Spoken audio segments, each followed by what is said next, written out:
Anyway, you have your 99th birthday tomorrow. Yeah, mazzel tov. Friedi de Jonge belde tante Ruth in Amerika voor haar jidje. 99 werd ze. Soms had ze nog heldere momenten. Maar haar leven lang had ze de familie net verteld over haar verzetswerk in de oorlog. En pas bij het iepenje van dit kistje is Friedi erachter kwam. Dat kistje heb ik van mijn moeder geërfd nadat zij is overleden in 2004. Maar eigenlijk pas verleden jaar zijn we daar dieper in gaan duiken. Zo van, wat zit er in het kistje? We hebben het opengemaakt en we kwamen allerlei papieren en foto's kwamen we tegen. Eigenlijk van de onderduik. Een distributie stampkaart en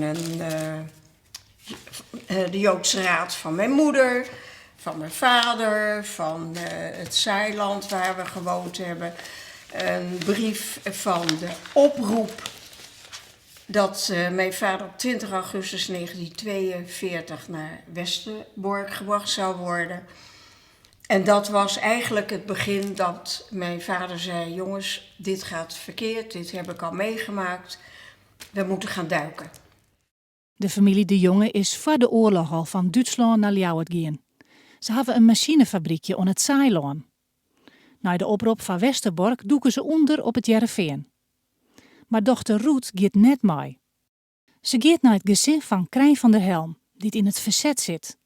Hier op een foto Krijn hielendal links en naast hem linksboppen Ruth. Ruth helpt Krijn bij het onderbrengen van Joodse baan.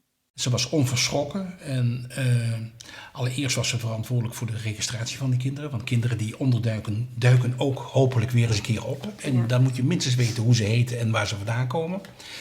Nou, die administratie was voor haar eigenlijk. En uiteraard, kinderen eten ook.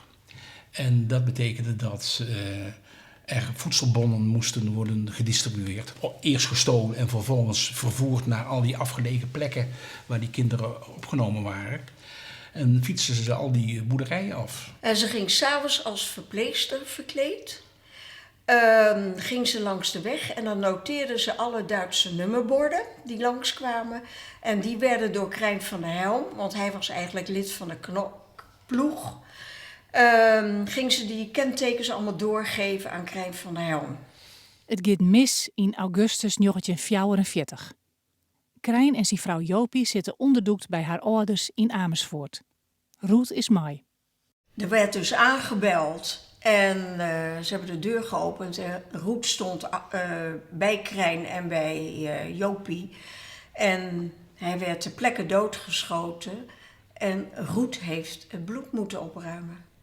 Zij was daarbij. Want zij zei dus dat ze een dienstmeisje was. De familie is onder de indruk van wat Ruth dien had en de risico's die ze nam.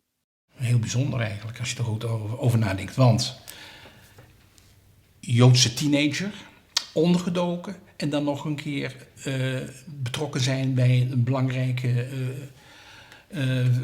verzetswerk. En wisten jullie daar iets van?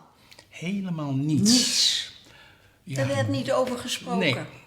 De focus We was hebben andere dingen, kijken vooruit. en niet achterom. En bij mijn grootmoeder hing een grote foto van Krijn van der Helm in de hal.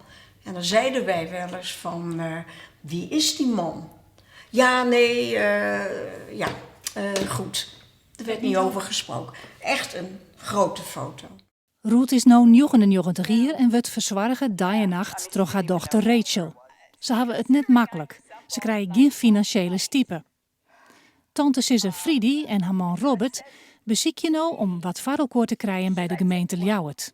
En ik heb er met Rachel over gehad.